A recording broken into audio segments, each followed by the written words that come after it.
Hola, qué bueno que nos acompañan para esta exploración.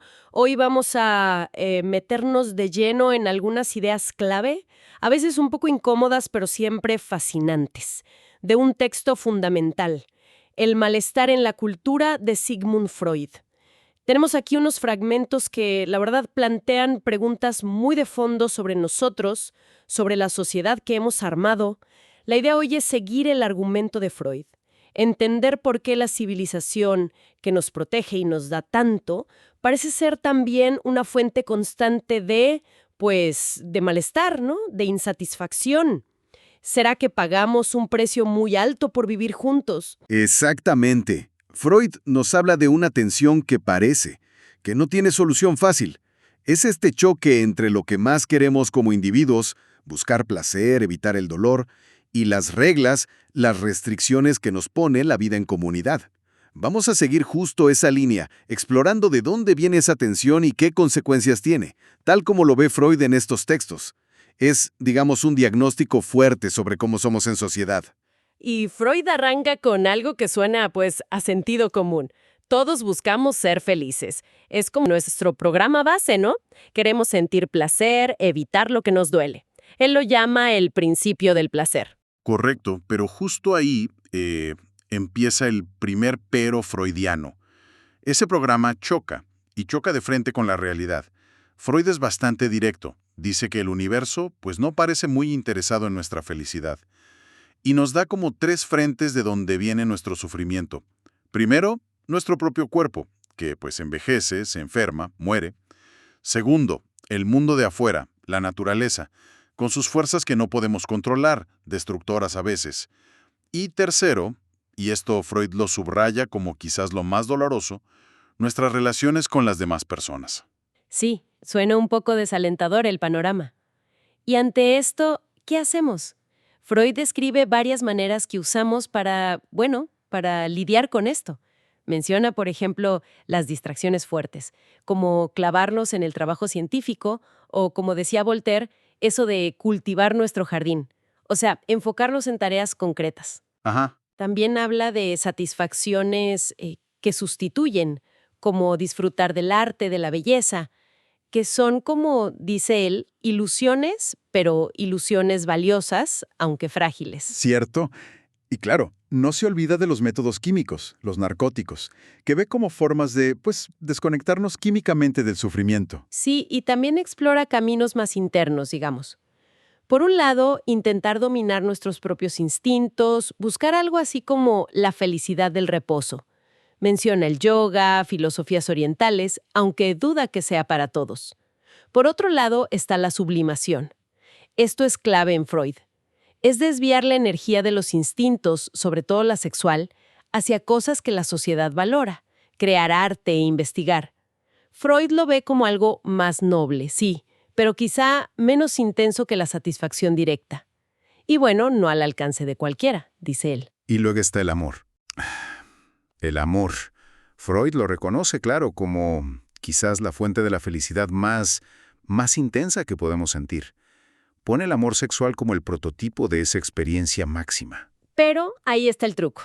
Al mismo tiempo, nos vuelve terriblemente vulnerables. ¿O no? Esa dependencia de la persona amada, el miedo constante a perderla. Justo eso. Lo convierte también en una de las mayores fuentes de sufrimiento. Es la gran paradoja del amor para Freud. ¿Y la belleza? Del arte, la naturaleza. La valora así, como una fuente de placer más suave, constante. Dice que viene originalmente de lo sexual, pero que bueno, nos protege poco del sufrimiento fuerte. Al final, Freud es bastante escéptico de que haya una receta única para la felicidad. Dice que es algo muy subjetivo, un asunto de la economía libidinal de cada quien. O sea, cómo cada uno maneja sus energías y busca satisfacerse. Y justo aquí es donde mete su crítica a la religión. No la ve como un camino real a la felicidad, sino más bien como un sistema que intenta imponer una sola solución para todos. Ofrece consuelo, sentido, sí, pero a costa de lo que él llama una deformación delirante de la realidad y una intimidación de la inteligencia.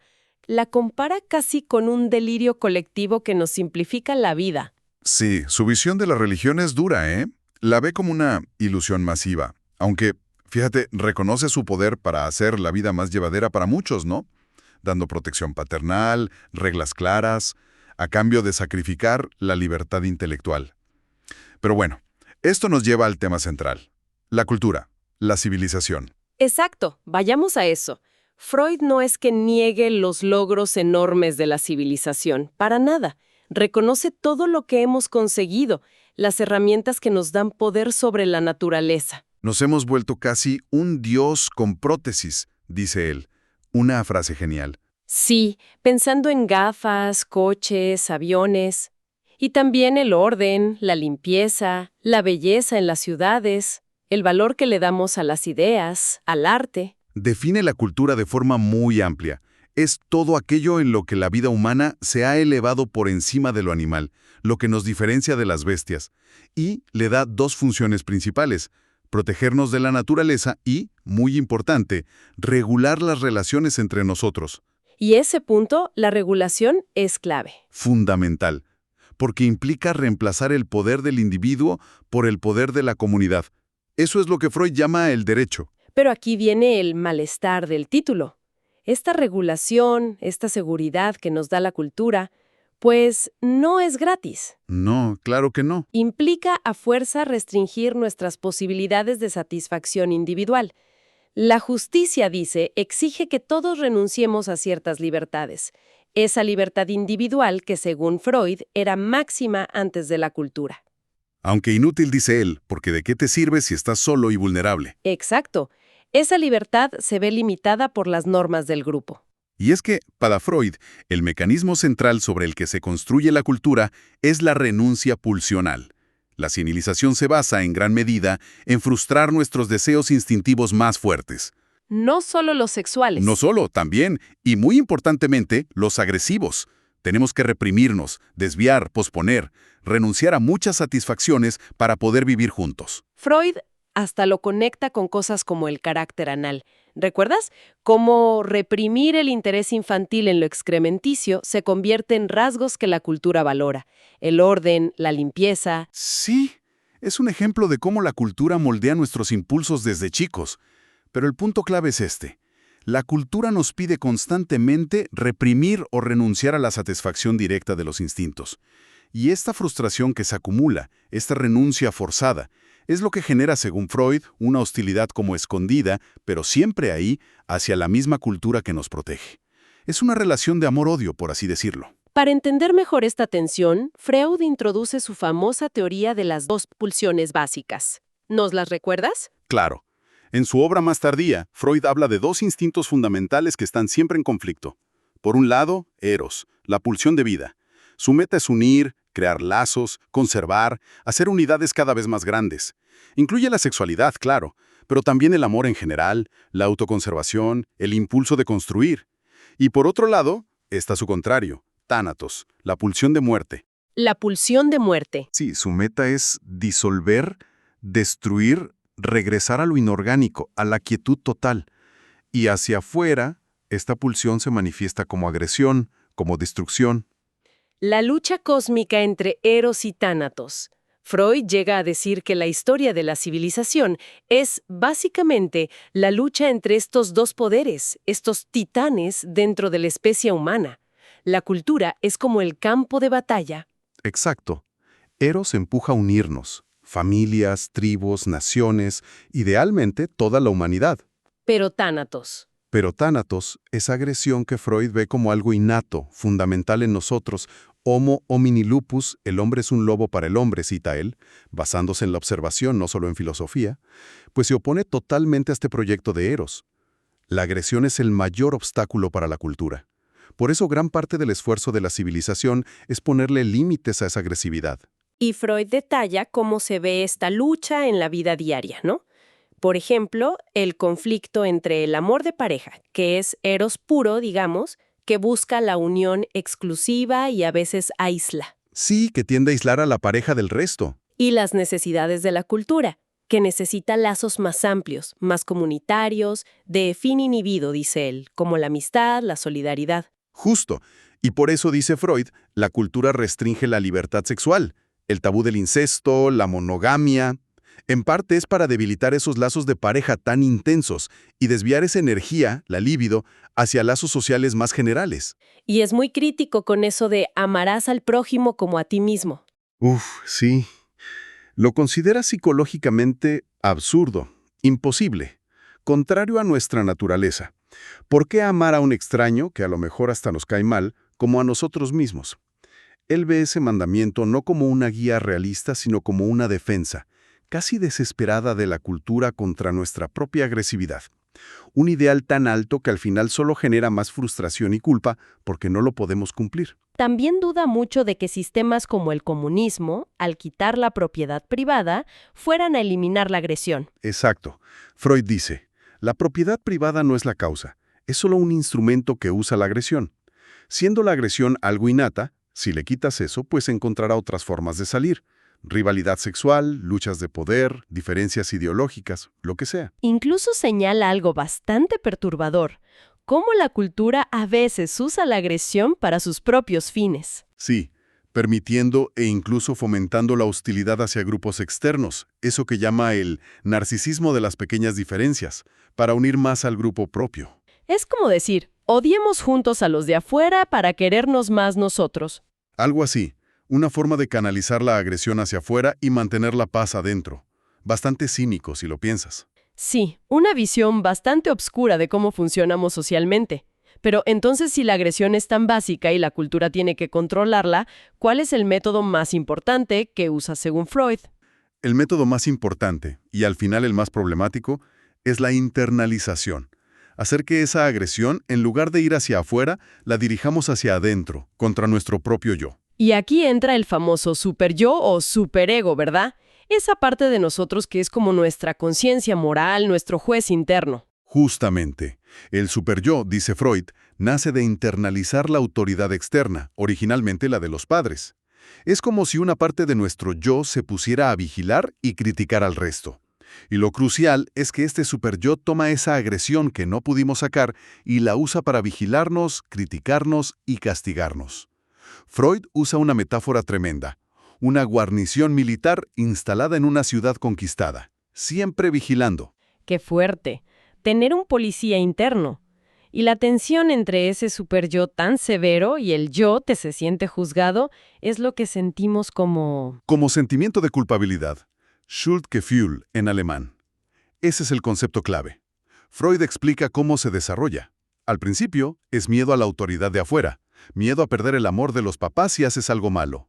Pero una vez que internalizas esa autoridad y se forma el superyo, el miedo cambia. Ya no es solo miedo al castigo de afuera, sino miedo a tu propia conciencia. Y lo peor. Lo peor es que ahora no solo los actos te hacen sentir culpable, sino también las intenciones, los deseos prohibidos. Porque se supone que el superyo todo lo ve, nada se le escapa. Eso explica la paradoja que señala Freud, porque la gente que parece más virtuosa a menudo se siente más culpable. Uno pensaría que, al renunciar a lo malo, estarían más tranquilos. Pero Freud le da la vuelta. Cada vez que renunciamos a satisfacer un impulso, sobre todo uno agresivo, para obedecer al superyo, esa energía agresiva que no desaparece, ¿qué crees que hace? Fortalece la severidad del propio superyo. No puede ser. Sí, es como si alimentar al policía interno lo hiciera más estricto, más agresivo contra nosotros mismos. Renunciar a la agresión hacia afuera alimenta la agresión interna del superyo contra el yo. Por eso, dice Freud, los santos pueden sentirse los peores pecadores. ¡Wow! Eso sí que es contraintuitivo. Renunciar alimenta al verdugo interno. ¿Y cómo conecta esto con sus ideas sobre el origen de la sociedad? Lo relaciona con su hipótesis de la horda primordial, el asesinato del padre tiránico por los hijos. Ese acto agresivo original habría generado, por la ambivalencia, amor y odio al padre, una culpa enorme. Para expiarla, los hijos internalizaron al padre prohibidor, creando así el superyo y las primeras reglas morales. Tabú del incesto, no matar dentro del clan. La culpa entonces nacería de este conflicto eterno entre Eros y Tánatos. Amor y odio que se complica todavía más con las exigencias de vivir en cultura. ¿Y este sentimiento de culpa, esta tensión con el superyo? Es para Freud la manifestación principal, universal, del malestar en la cultura. Es el precio psíquico que pagamos, sí o sí, por vivir civilizadamente. Y muchas veces dice, esta culpa ni siquiera es consciente. ¿Cómo que no es consciente? No la sentimos como culpa por algo específico, sino como una insatisfacción general, un descontento crónico, sentir que algo falta, a veces hasta una necesidad de castigo que no entendemos, o se manifiesta en síntomas neuróticos. La persona no sabe bien por qué se siente así. Entonces, resumiendo el argumento de Freud, buscamos la felicidad, placer, pero la realidad nos lo pone difícil. La cultura nos ayuda a protegernos y organizarnos, pero nos pide renunciar a satisfacer nuestros instintos, sobre todo los sexuales y agresivos. Esa renuncia nos frustra, genera hostilidad hacia la cultura, y la agresión que nos sacamos se vuelve hacia adentro, como un super-yo súper severo. La tensión entre ese super-yo y el yo es la culpa. Así que la civilización, aunque la necesitamos, nos condena a cierto malestar psíquico. Es una visión muy pesimista, ¿no crees? Definitivamente no es optimista, ¿no? Freud nos pinta un cuadro de la vida en sociedad como inherentemente conflictiva. Incluso juega con la idea de diagnosticar culturas enteras como neuróticas por esta presión del superyo cultural y la lucha entre Eros y Tánatos. Aunque luego él mismo dice, bueno, es difícil hacerlo. ¿Cuál sería la norma? ¿Quién podría tratar a una cultura entera? Y critica fuerte en las exigencias éticas de la cultura, como amar al prójimo. No porque sean malas ideas, sino porque son psicológicamente imposibles para nosotros, con nuestra carga de agresión. Dice que poner ideales tan altos que ignoran cómo somos en realidad puede ser peor, generar más hipocresía, más culpa, más infelicidad. Exacto. No da soluciones fáciles, ni consuelo. El texto que lo escribió en una época muy movida en Europa, entre guerras y ya viendo el poder destructivo que teníamos, termina sin una predicción clara. Freud no quiere jugar a ser profeta. Simplemente deja ahí la pregunta flotando, casi como un reto para el futuro. ¿Podrá la cultura, con Eros, controlar el desastre que causa nuestra propia agresión, Tánatos, en la vida juntos? O como él mismo lo dice. ¿Quién puede prever el desenlace final? ¿Logrará el eterno Eros imponerse en la contienda contra su adversario igualmente inmortal? Freud admite que no sabe la respuesta. Deja la pregunta ahí, vibrando, reconociendo que no tenemos certeza sobre nuestro destino como especie, atrapados en esta batalla interna de titanes. Y con esa pregunta resonando, que quizá hoy se siente todavía más urgente que cuando Freud la hizo, cerramos esta exploración de el malestar en la cultura. Ideas densas, sí, provocadoras, que nos hacen ver de frente lo complicado y contradictorio de vivir en sociedad. Esperamos que este análisis haya servido para entender un poco mejor la perspectiva freudiana sobre por qué, a pesar de todo lo que hemos avanzado, la felicidad completa parece tan difícil de alcanzar, y por qué vivir juntos siempre parece tener esta tensión de fondo. La idea de Freud es que tal vez el malestar es parte estructural de estar civilizados.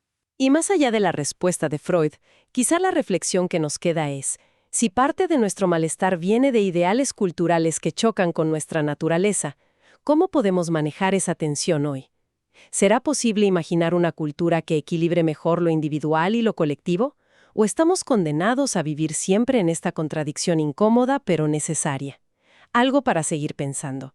Gracias por acompañarnos en esta inmersión. Hasta la próxima.